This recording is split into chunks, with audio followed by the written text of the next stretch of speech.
El refresco chocó contra la tela de su abrigo como si quisiera escribir una sentencia en la mañana.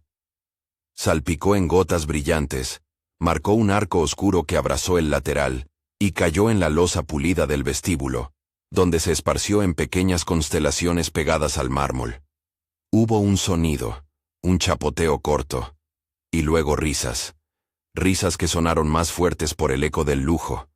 Cristales, dorados, esa música ambiental que intenta hacer olvidar que fuera del edificio existe otra ciudad. Wendy Anderson se quedó de pie, las manos apretadas alrededor de su carpeta, la voz lista para presentar un proyecto que había revisado toda la noche anterior.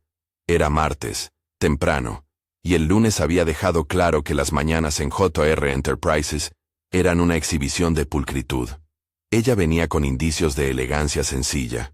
Un abrigo oscuro, una blusa clara, gafas que acentuaban su mirada. Ni demasiado formal ni negligente. Simplemente alguien que había cumplido con sus citas. Por eso el chapoteo la desarmó más por sorpresa que por daño. No era el café lo que la devastó, sino la reacción que siguió. ¿En serio?, dijo una de las recepcionistas con una risa que se transformó en cuchicheo. ¿No ves cómo viene vestida? Debe ser bromita, ¿no?, añadió otra girando el teléfono para grabar. Mira, esto va a petarlo en redes. Derek, un asistente de relaciones públicas que acababa de entrar con una pila de folios, sonrió como si hubiera ganado un truco. Había nadie en su gesto que denotara culpa. La broma ya existía en su entorno antes de tocarla a ella. Señaló con el codo y jaló de la manga del compañero, y fue en ese empujón social que decidió lanzar la lata. Un gesto amplio, teatral, que dejó el líquido festoneando la tela. Wendy respiró. No gritó. No se lanzó a recriminar. Miró a Derek con la calma tensa de quien sabe que la indignación no basta en un sitio donde la apariencia es ley. Extendió la mano para cubrir el abrigo empapado. Sintió el pegote frío y la textura áspera del papel que se había empapado. Su primer pensamiento fue práctico. Buscar un baño. Limpiarse. Recomponer la entrevista que tenía en una hora. Su segundo pensamiento fue humano.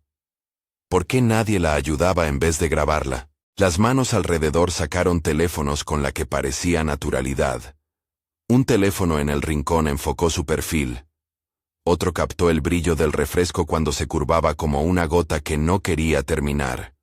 Hubo quienes se apartaron en silencio, algunos con la sonrisa del que no quiere implicarse, y otros que se acercaron para amplificar, para comentar en voz alta el absurdo del traje que alguien había elegido ese día. ¿Qué haces aquí?, preguntó una de las recepcionistas, Ashley, con una mezcla de curiosidad y desprecio. ¿Tienes permiso para entrar? Wendy explicó con voz mesurada que tenía una comida con el CEO, que había confirmado la hora la tarde anterior. Ashley frunció el ceño como si la confirmación fuera una ficción. En su mundo, la confirmación no era suficiente cuando la narración conveniente era humillar a la que no pertenecía al grupo. No te preocupes, cariño, dijo Derek, con un tono de quien intenta ponerle humor al desprecio. Era una broma. ¿No te lo tomas con un poco de humor? No había inocencia en la frase. Había una deliberación. Una manera de convertir el poder en entretenimiento. Wendy, que en menos de una semana había hecho 20 llamadas y corregido cifras en presentaciones, intentó no permitirse el temblor en la voz. «¿Puedo ir al baño para limpiarme?», propuso. «Solo necesito un lavabo». «No», respondió Ashley de inmediato. «Tenemos protocolo para visitantes. Si te vas a sentar en una reunión así, primero debes registrarte. ¿Tienes identificación? ¿Con quién vienes?». La negación del acceso al baño no fue futilidad administrativa. Fue una decisión que cerró una posibilidad humana. Le negaron un gesto menor y le ofrecieron una narrativa mayor. La de sospecha. La de quien se considera intrusa. Fue entonces cuando Connor Hayes, el supervisor del turno, apareció en escena. Tenía el gesto exacto de quien prioriza procedimiento sobre persona. No miró a Wendy, miró el proceso. Eso le dio un poder que otros aplaudieron por conveniencia. «Necesitamos tu identificación», dijo Connor con esa calma que actúa como verdad. También se nos ha informado que estabas grabando. ¿Eres consciente de que no se permite grabar a personal sin permiso? Wendy negó con la cabeza. Dijo que no había grabado, que solo quería limpiarse, que su cita con el CEO era a las 12. Su insistencia sonó a súplica, porque las palabras se calzan en cuerpos que pierden la calma lentamente. Pidió que llamaran a la dirección, que confirmaran, que verificaran si era o no cierto. Hubo quien murmuró que eso no iba a cambiar nada, que ya estaba todo en marcha. Alguien más susurró sobre reputación, sobre escándalo, sobre cómo una imagen podía afectar trimestralmente. Jennifer Thompson, que había empezado su día con la intención de hacer bien su trabajo y no de ser heroína, se acercó. Tenía las manos todavía con una bandeja en la que transportaba cafés y un ligero rubor por la incomodidad de la escena. Jennifer habló poco, pero con claridad. «Dejadla en paz un minuto», dijo. «Que la deje ir al baño, hombre. ¿Qué problema hay en ayudarla?» Un par de cabezas se volvieron hacia ella, algunas miradas fulminantes. Jennifer no era parte del grupo de quienes reían, no buscaba cámaras ni likes. Intentó llevarla a la idea de la empatía, esa palabra fea en un idioma corporativo, donde lo que cuenta es el resultado y la gestión de riesgo. Connor, sin embargo, supo usar su rol para cerrar el círculo. «No podemos permitir que el protocolo se rompa», respondió Connor. «Si dice que viene a una comida con el CEO, tenemos que confirmarlo. Además, me han dicho que ha estado grabando. Tendremos que revisar su teléfono hasta confirmar. Es lo normal». Derek sonrió de medio lado, la sonrisa del que se siente respaldado por un procedimiento que le libera de la responsabilidad moral. No era tanto que Connor inventara verdades. Era que ofrecía la estructura que las haría parecer lógicas. Un par de asistentes asintieron, no por convicción, sino porque adherirse a la versión del supervisor es una moneda que prolonga la tranquilidad de quienes no quieren meterse en problemas. Wendy sintió el hierro frío de la injusticia envolviéndola. Había estudiado para llegar ahí, había aceptado la desigualdad cotidiana, sí, pero no su espectáculo público. Sus mejillas comenzaron a calentarse con la mezcla de ira y vergüenza. Miró a la sala. Rostros maquillados, trajes entallados, teléfonos como pequeños ojos.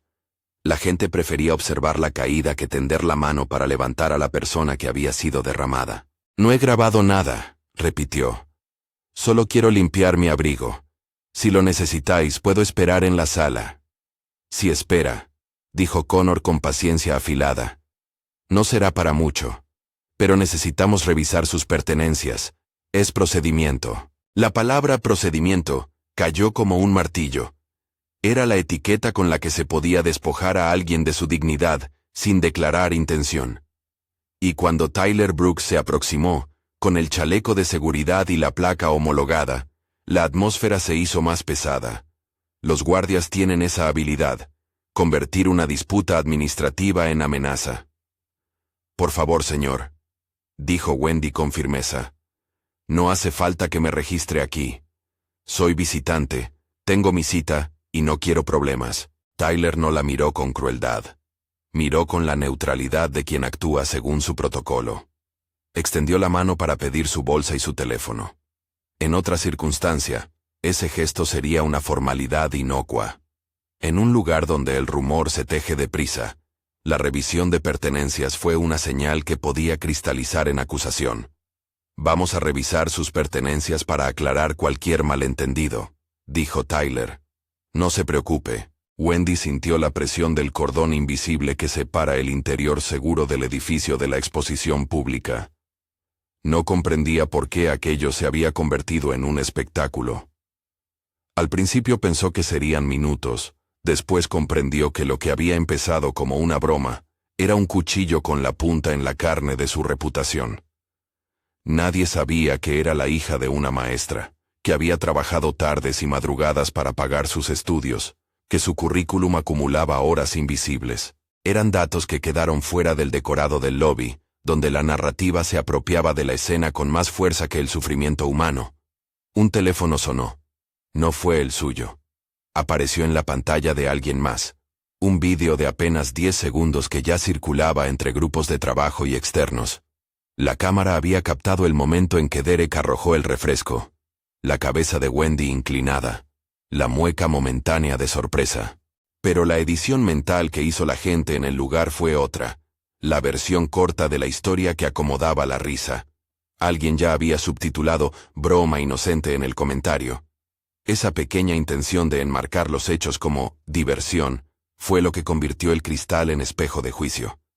¿Ves?, dijo una voz detrás de Derek. No es para tanto.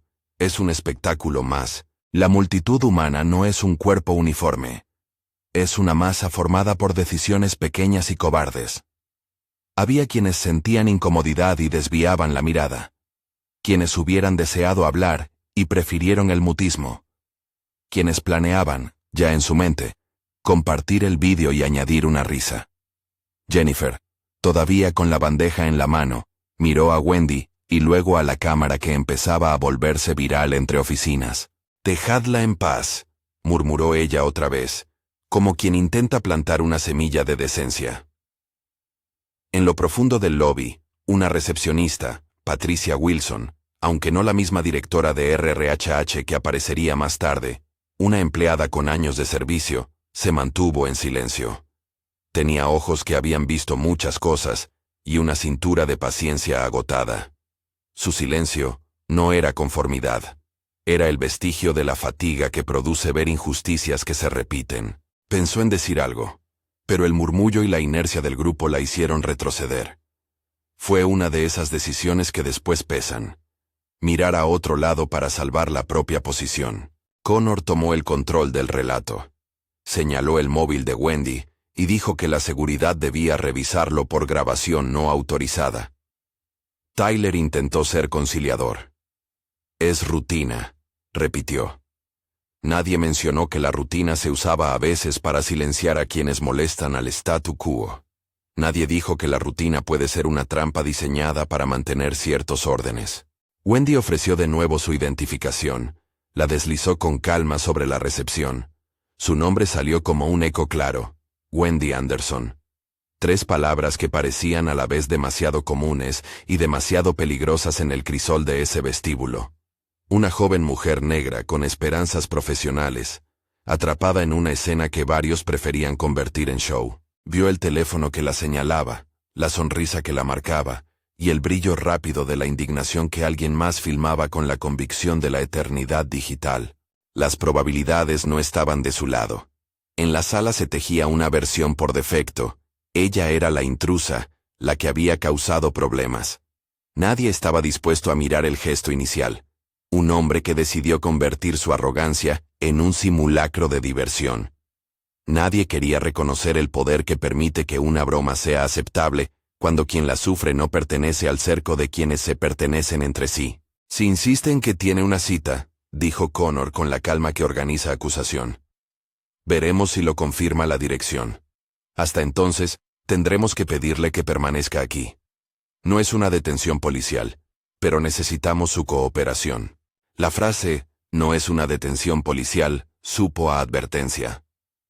Tyler colocó una mano ligeramente en el brazo de Wendy, más para marcar la situación que por necesidad de retenerla. Sus dedos no apretaron, solo hicieron patente que una decisión mayor se ejecutaba en la práctica. Wendy, en ese contacto, sintió el peso de la institucionalidad.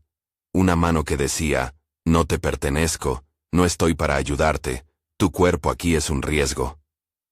«¿Qué hay de su comida con el CEO?», preguntó ella una vez más. «¿No podéis llamar a su asistente?». Connor suspiró con fastidio. «Lo haremos. Pero mientras tanto necesitamos revisar su teléfono. Es parte del proceso». El mundo disminuyó a ese instante. Un pulgar que deslizaba la pantalla. Una notificación que brilló y se apagó. El murmullo de la gente que esperaba algo más jugoso que un simple malentendido. Fue entonces cuando una voz más baja, más humana, se oyó detrás de las cámaras. Tyler dudó por una fracción.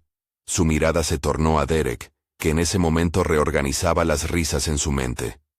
«No sé si es correcto», dijo Tyler con voz entrecortada. «Esto es... podríamos esperar». Derek se encogió de hombros. «No, es mejor así», replicó. «Si la dejamos ir ahora mismo, Podría decir que la atacamos.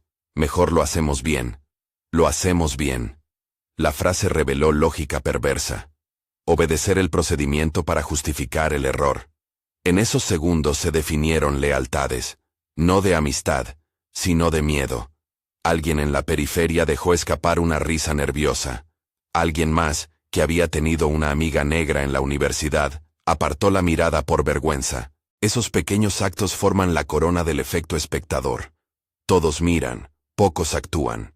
Wendy pidió de nuevo con voz más firme. No suplicaba, reclamaba su humanidad. Si llamáis al CEO, lo esperaré en la sala. No tengo por qué estar aquí en el suelo ni en medio de una experiencia que me humilla. Siento la falta de respeto. No hubo respuesta empática. Hubo un murmullo de disenso, un susurro de «así son las reglas», y la disposición de Connor a reescribir la verdad para adaptarla al guión que convenía. Tyler, atrapado entre la instrucción y la duda, empezó a pedir que alguien más estuviera presente. La supervisora de turno tal vez, alguien de recursos humanos. El tiempo ganó un nuevo tejido. Entonces apareció una figura que, en apariencia, no tenía relación con la escena. Un asistente de alta jerarquía que había circulado por la planta, pero que todavía no se había detenido en la recepción.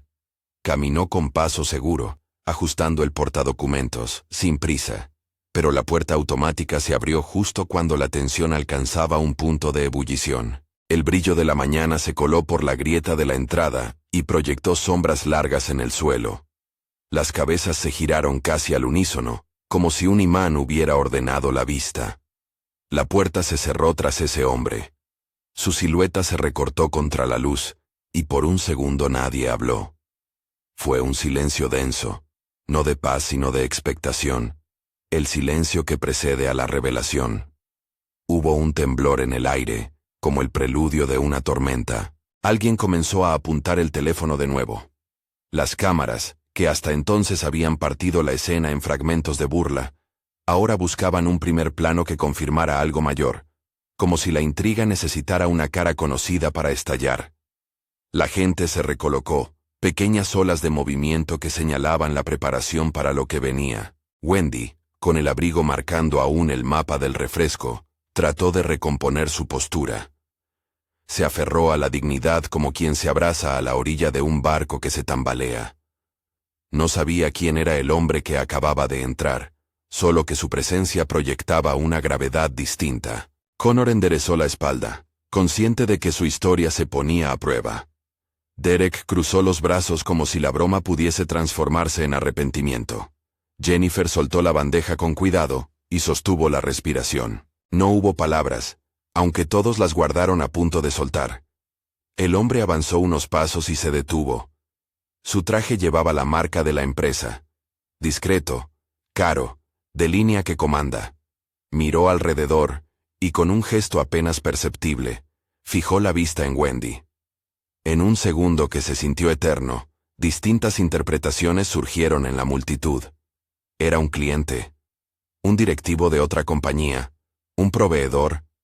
La curiosidad, entonces, dejó de ser jocosa y se volvió un radar más afilado.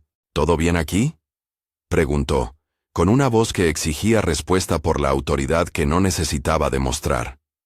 La pregunta fue simple, directa. Tenía la textura de quien pide un informe, y la silenciosa posibilidad de que algo grave estuviera ocurriendo. Las risas se apagaron como si alguien hubiese dado la orden. El ruido ambiente, la música, todo bajó de volumen. Hubo un pequeño movimiento, como el de un público que contiene el aliento en el teatro, justo antes de una escena clave. Connor se adelantó con el procedimiento en la mano.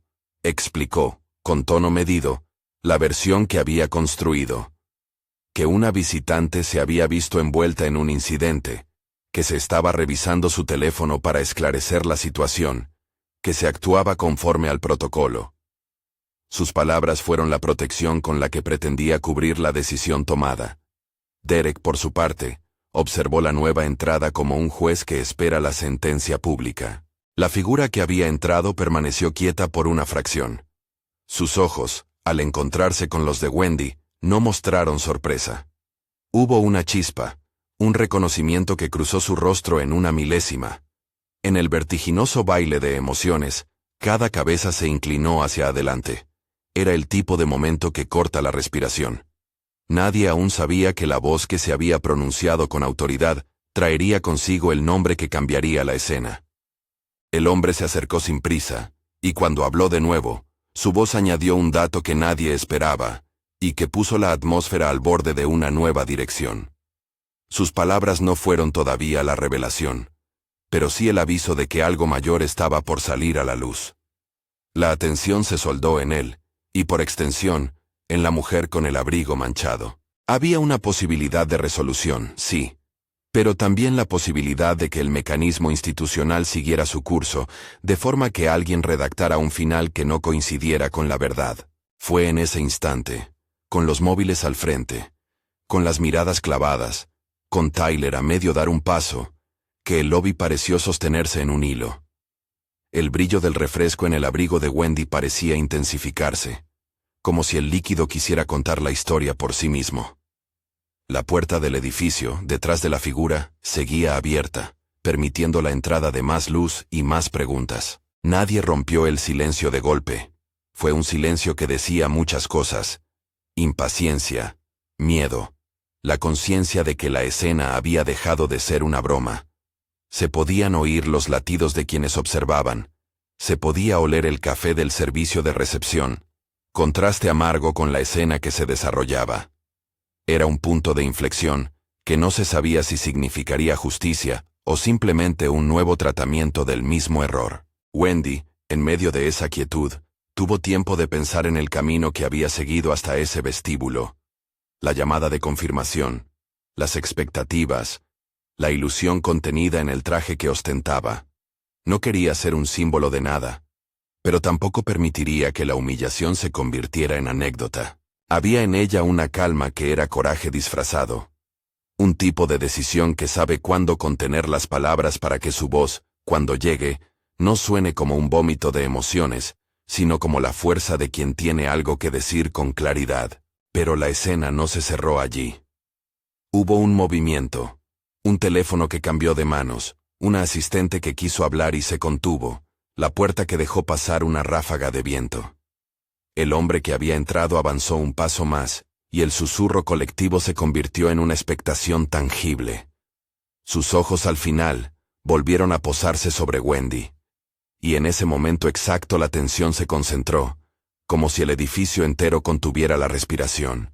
Si quieres ver cómo termina esta historia, y descubrir qué ocurre cuando la apariencia choca con la verdad, suscríbete, y quédate hasta el final. Aquí no se cuenta solo un escándalo, se narra una lección sobre lo que significa mirar, hablar y actuar cuando alguien es derribado en público. La puerta se cerró suavemente detrás del hombre. Hubo un paso más que lo acercó, y un silencio que por un instante fue absoluto. Los presentes sintieron el peso de la expectativa. Algo ibas a cambiar, o nada lo haría. Wendy, con la carpeta aún apretada contra su costado, esperó. Había en su cuerpo la quietud aprendida de quien sabe que el momento próximo puede decidir su mañana. Y la sala, como un organismo, se preparó para responder. La frase cayó como una sentencia que nadie había pedido. «Esa es mi mujer», dijo el hombre con voz firme, sin aspavientos, como quien pronuncia un hecho que no admite discusión. El lobby entero pareció desvanecerse en un segundo. Las risas se disolvieron, los teléfonos bajaron, las conversaciones muertas en la garganta de quienes habían venido a divertirse con la desgracia ajena. Hubo un ruido, apenas un susurro colectivo, como si el edificio entero contuviera la respiración. Jonathan Reed caminó hasta el centro de la escena con pasos medidos. Era alto, con el porte de quien pasa desapercibido cuando le conviene, y se hace notar cuando lo necesita. Su mirada se posó en Wendy, con algo que no era sorpresa. En ella había reconocimiento. Una ternura mezclada con la gravedad de entender que lo que acababa de ocurrir no era una falta menor, sino un síntoma. No dijo más en ese primer momento. Miró a su alrededor, evaluó rostros, encontró la cámara en la mano de alguien, y la sostuvo con la mirada hasta que la persona, de repente, la bajó. Connor intentó recuperar el control con la voz del procedimiento, pero la autoridad que él intentaba ejercer encontró una fricción nueva, una resistencia que no esperaba. Jonathan no discutió el protocolo, pero dejó claro que el protocolo no puede servir para humillar. «Detenedlo todo», ordenó mirando a Tyler con la serenidad de quien no regala interpretaciones. «Devolved a la señora sus pertenencias y llamad a mi asistente. Ahora». Tyler obedeció sin preguntar. Le tendió el teléfono y la cartera a Wendy, como si entregara la evidencia de una mentira rota. Había en aquel gesto una mezcla de alivio y una evidencia dolorosa. La formalidad con la que le devolvían sus cosas no borraba la humillación, pero sí la retiraba del espacio público en el que se había exhibido. Derek retrocedió un paso. Su sonrisa se había desinflado, y la teatralidad que le había dado valor para lanzar la lata no le servía ahora. La energía del grupo que se había sentido dueña del momento se desorganizó. Hubo miradas que antes buscaban el reconocimiento del círculo, y ahora buscaban la salida más discreta. Algunos se encogieron, otros, como Connor, intentaron aferrarse a explicaciones. «Esto es inaceptable», dijo Jonathan. «Me gustaría que todo el equipo ejecutivo se reuniese en la sala de juntas en 5 minutos. Traed las grabaciones. Patricia, ven con RRHH. Steven, prepara el protocolo de revisión. Y por favor, nadie contacte con la policía hasta que tengamos toda la información». En la voz de Jonathan había dos corrientes. La de la indignación personal, porque aquello le afectaba de forma íntima, y la de responsabilidad institucional. No quiso que sus sentimientos personales anulasen un proceso serio, pero tampoco permitió que la rutina corporativa sirviese de escudo para el abuso. Sus palabras, medidas y frías, marcaron una dirección nueva. Se investigaría, pero con la urgencia de reparar. Wendy miró a Jonathan sin decir nada. Había en su rostro un mapa de emociones, sorpresa, alivio, un cansancio profundo. Nadie la había preguntado si quería que su vida privada se hiciera motor de una investigación. No iba en busca de lujo ni de escándalo, había venido a trabajar. Pero cuando la protección vino, cuando la orden se transformó en movimiento concreto, algo en su respiración cambió. No por el privilegio de ser la esposa del presidente, sino porque, por primera vez en aquella mañana, alguien con poder eligió poner su autoridad del lado de la verdad. La sala de juntas se llenó en minutos. No cabía nadie más. La pared de cristal reflejaba 10 cuerpos inquietos. La pantalla gigante esperaba el vídeo, y un silencio operativo tomó el lugar de la charla de recepción. Jonathan presidió sin que eso signifique un gesto grandilocuente. Conservó postura, pero su mirada recorrió a cada persona con esa mezcla implacable de quien no tolera evasivas. «Quiero ver la grabación», dijo secamente. «Y después, quiero propuestas concretas de medidas inmediatas». Patricia Wilson dejó claro que, como responsable de RRHH, su prioridad era la protección de la empleada afectada y la integridad del proceso. Steven Carter, el asesor legal, pasó un informe rápido. La empresa debe garantizar la seguridad de Wendy, investigar internamente y documentar todo. No se hablaba de juicios públicos ni de soluciones mediáticas. Se hablaba de pasos administrativos, de pruebas, de testimonios, de medidas provisionales. La reproducción del vídeo fue más devastadora de lo que los murmullos de la mañana dejaban entrever. En la pantalla, se vio a Derek acercarse, la lata en la mano, el gesto de quien pretende la broma, y su caída sobre el costado de un abrigo. La cámara general recogía la escena. El primer plano recogía la mueca de sorpresa y la calma contenida de Wendy. No había nada que justificara la hostilidad que se desplegó después. Lo que siguió en la grabación, las risas, los comentarios, el señalamiento, tuvo la calidad de una segunda agresión. Connor puso la voz en una defensa de procedimiento. Intentó explicar que había actuado conforme a su obligación de seguridad. En su intento por traducir la decisión administrativa en razón, ofreció una versión que, interpretada en frío, defendía el inmueble y la política. Pero en la sala se notó el quiebre. La gente había visto con claridad cuál fue el inicio real. No era una justificación para el acoso, no era una razón para negar a alguien un lavabo. Era la prueba de que, en la práctica, las reglas se usan para sostener jerarquías. Jonathan miró a Derek. No buscó confrontación emocional, buscó responsabilidad. «Derek, ¿por qué lo hiciste?», preguntó. Derek tartamudeó. Trató de convertir la palabra en humor, pero la sala no lo permitió. Sus compañeros leyeron la incomodidad en su rostro. Algunos sintieron vergüenza por haber reído, otros, rabia porque quedaba expuesto un aliado del abuso. «Pensé que era una broma», dijo casi en defensa. «No medí las consecuencias». La expresión de Jonathan no se aplacó por la explicación. Su respuesta fue fría y precisa.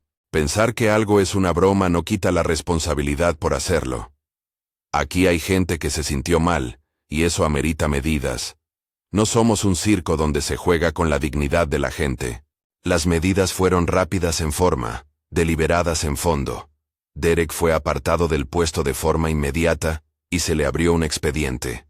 Connor quedó suspendido hasta que la investigación determinase su grado de colaboración o negligencia. Ashley recibió una sanción y un requerimiento para formación obligatoria. Tyler fue remitido a un curso de entrenamiento en gestión no violenta y trato a visitantes. Patricia anotó cada decisión, no como venganza, sino como un primer gesto de reparación. La demanda pública era clara. La empresa tenía que mostrar que tolerancia cero no era una frase vacía. Wendy escuchó cada resolución, y en la sala, no se dijo una palabra que la purgara de la complejidad de lo vivido. Nadie le pidió que se mostrase agradecida. Ninguna sanción la devolvería el tiempo saqueado por la humillación. Pero había algo en la resolución que marcaba un antes y un después. Una promesa institucional, por mínima que fuese, de tratar el asunto con la seriedad que merecía. Se abrió un espacio para que Wendy hablara. No para un discurso, sino para su voz. No habló de compasión fingida. Habló de límites y de consecuencias. Sus palabras contenidas tuvieron peso. «No busco convertir esto en espectáculo», dijo. «No quiero que nadie gane visibilidad a costa de mi humillación. Pero sí quiero que esto no ocurra más. No pido venganza. Pido medidas que impidan que otro llegue aquí y sea reducido a un meme. Pido que la empresa no vuelva a permitir que el protocolo sea una herramienta para negar ayuda». Aquella frase recorrió la sala con la fuerza de quien exige que la reparación sea estructural. Fue un momento en que Wendy tomó posición. No aceptaría ser usada como bandera cosmética. Si algo debía ocurrir, debía ser auténtico. Jonathan la miró con respeto. No porque fuese su mujer, sino porque estaba ante una figura que transformaba el dolor en mandato. Su respuesta fue sólida. «Lo entiendo. Propongo que, además de las medidas inmediatas, creemos un comité independiente para revisar estos casos. No quiero que mi relación con usted sea motivo para suspicacias, quiero transparencia. Patricia, coordínalo con legal, y traed un plan de medidas a una semana. Y por favor, enviad una comunicación interna explicando los hechos de forma veraz, sin minimizar». La insistencia en independencia fue clave. Jonathan sabía que su posición podía ser interpretada como parcial. Ordenar medidas por ser esposo no sería suficiente ni justo. Así, exigió una revisión con garantes externos, con documentación pública interna, y con protocolos que garanticen protección a futuros incidentes. La rueda de decisiones no cerró la herida de Wendy, pero ofreció algo que raramente se ve en escenas así. Una respuesta que buscó reconfigurar la estructura que había permitido la broma. La dirección acordó la creación de un canal anónimo de denuncias, la homogeneización de protocolos para visitantes que incluyera acceso a espacios básicos como baños, una batería de formaciones obligatorias en microagresiones y sesgos, y un fondo de reparación para afectados en casos comprobados. Se habló de becas para pasantes de grupos subrepresentados y de programas de mentoría. Nadie afirmó que eso fuese cura total. Sí, al menos, un intento por cambiar los engranajes. Las semanas siguientes fueron un ejercicio de visibilidad y de trabajo. Llegaron las comunicaciones internas. Un correo del CEO en el que se reconocía el error institucional. una carta de Patricia explicando los pasos a seguir, y el anuncio de que se abriría un proceso disciplinario formal. La prensa interna, que no era prensa, sino el rumor del comedor, se desplazó de la burla a la introspección. Algunos empleados, avergonzados, se acercaron a Wendy para pedir disculpas. Otros se mantuvieron escépticos. Derek no desapareció de la historia sin consecuencias. Fue despedido. No hubo necesidad de grandes declaraciones. Su acto había cruzado una línea que la empresa, bajo la presión del hecho y de la opinión interna, no podía permitir. Connor, tras investigación, recibió una sanción mayor que la suspensión. Se estableció que su rol como supervisor había contribuido a la escalada. Ashley recibió formación obligatoria y una amonestación. Tyler y Jennifer se convirtieron en distintas medidas, en piezas de la narración de la complicidad y la solidaridad. Tyler aceptó la formación y se comprometió a cambiar. Jennifer, que había intentado ayudar desde el primer momento, fue reconocida por su inmediata empatía, pero las sanciones no fueron el final. Hubo momentos incómodos y honestos. En una sesión abierta para empleados, algunos pidieron perdón. No todos lo hicieron de la misma forma. Unos lo hicieron porque entendieron su falta. Otros, porque la empresa lo exigió. Wendy escuchó, tomó la palabra cuando creyó necesario y siempre con la calma de quien no busca humillar, sino construir. Si queréis hacer algo útil, dijo en una de esas sesiones mirando a quienes antes reían, escuchad a las personas cuando deciden hablar. No esperéis el juicio público para reaccionar. Aprended a intervenir. Su rol comenzó a transformarse, de víctima en el momento a agente que exigía cambios. No aceptó una placa ni una disculpa vacía. Pidió participación en el diseño de las medidas. La empresa, por su parte, ofreció, prudente y realista, la posibilidad de que ella liderase un panel consultivo sobre diversidad e inclusión, sin atribuirle responsabilidad ejecutiva inmediata, sino la capacidad de fiscalizar y proponer. Wendy aceptó bajo condiciones: transparencia, documentación pública de procesos, y la garantía de que su voz no sería solo para la foto. En paralelo, se constituyó un pequeño equipo externo que analizaría las prácticas de RRHH y propondría cambios concretos. Patricia coordinó con organizaciones especializadas para impartir talleres y reestructurar el onboarding de empleados y la formación de mandos intermedios. Steven rediseñó las cláusulas internas para que quedara claro que las bromas que degradan son sancionables. Jonathan, por su parte, se pronunció sobre políticas concretas y exigió a la Junta seguimiento trimestral. No todo fue inmediato ni sencillo. Algunos compañeros criticaron que la respuesta fuera exagerada. Otros dijeron que la reputación de la empresa sufriría. Había miedo a la visibilidad, pero la dirección tomó la decisión de priorizar la dignidad humana sobre la comodidad de la marca. Las decisiones internas fueron comunicadas con honestidad. No pretendieron resolver décadas de desigualdad en días, sino abrir procesos. 3 meses después, el edificio mostró cambios que, aunque superficiales en algunos casos, respondían a políticas concretas. En recepción, un cartel discreto indicaba el protocolo de atención a visitantes y el número del canal anónimo.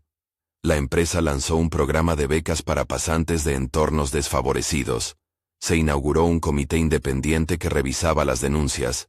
Hubo estadísticas internas publicadas sobre el número de quejas y el tiempo medio de resolución.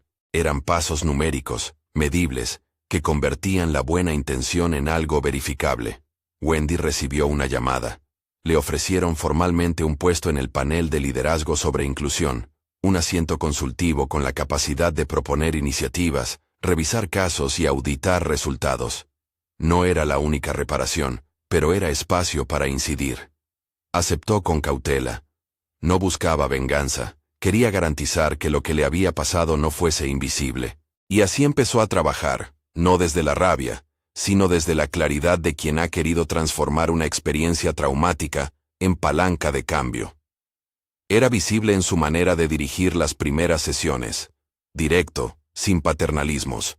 Hablaba de la humillación pública como verbo que hiere y de la obligación corporativa de proteger a quienes entran por esas puertas en busca de trabajo, oportunidades o simplemente dignidad.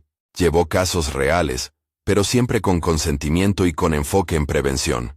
Además, impulsó un fondo de apoyo para pasantes afectados, financiado parcialmente por la empresa y por donaciones privadas, destinado a cubrir asesoría, reconexión profesional y formación. La reacción en la plantilla fue variada. Jennifer, la recepcionista que había intervenido tímidamente aquella mañana, se convirtió en una voz dentro de recursos humanos para promover la empatía en el trato a visitantes. Patricia, que llevaba años en la casa, trabajó incansable para rediseñar procesos. Algunos ex colegas de Derek denunciaron que el despido fue duro. Otros defendieron la medida como necesaria. Algunos directivos vieron la cadena de decisiones como un punto de inflexión en la cultura. Otros pensaron que se había ido demasiado lejos. Wendy supo desde el principio que la transformación institucional no es lineal. Habría retrocesos y reacciones defensivas. En un taller, contó su versión con calma, sin intentar convertir a nadie en enemigo. Habló de la tensión entre el deber de proteger la reputación y el deber de proteger a las personas. Habló, también, de la facilidad con la que se naturaliza la humillación cuando las jerarquías lo permiten. Sus palabras, mesuradas y directas, se filtraron a través de la sala con una claridad que no pedía aplausos. «No os estoy pidiendo que os sintáis culpables», dijo en un momento. «Os estoy pidiendo que aprendáis a mirar, que entendáis que la comodidad de hoy puede costarle a alguien una carrera, una autoestima, un camino profesional. Mirar no es solo ver, es actuar». Hubo resistencias, empleados que expresaban que el canal anónimo podía ser usado maliciosamente, o que la cultura de denuncias fomentaría desconfianza. Wendy escuchó esas preocupaciones y, sin negar su existencia, explicó que ninguna política es perfecta, pero que la inacción también tiene costos. Propuso un sistema de verificación, plazos y garantías de protección para denunciantes, y solicitó que las investigaciones fueran independientes. Poco a poco, con trabajo cotidiano y sin espectacularidad, las rutinas cambiaron. En reuniones de equipo, se incluyeron puntos sobre clima laboral. Nuevos módulos de formación en sesgos formaban parte del onboarding. El manual de conducta fue actualizado. No fue una revolución visible de la noche a la mañana, sino una reescritura lenta de tareas y responsabilidades que, con el tiempo, alteraron decisiones pequeñas. ¿Qué se dice en recepción? ¿Cómo se gestiona una queja? ¿Quién decide sobre el acceso a baños o a salas de reunión? En el plano personal, Wendy no dejó de sentir la carga de la exposición. Su vida privada se había cruzado con el espacio profesional de manera abrupta. El hecho de que el do know, no quiero decir debido a que el dueño, cuidemos, su marido sea el CEO, ofrecía ventajas prácticas, escuchas directas, decisiones rápidas, pero también la convertía en figura incómoda para algunos. Por eso Wendy marcó la línea con claridad. No aceptaría ser el rostro de un cambio cosmético.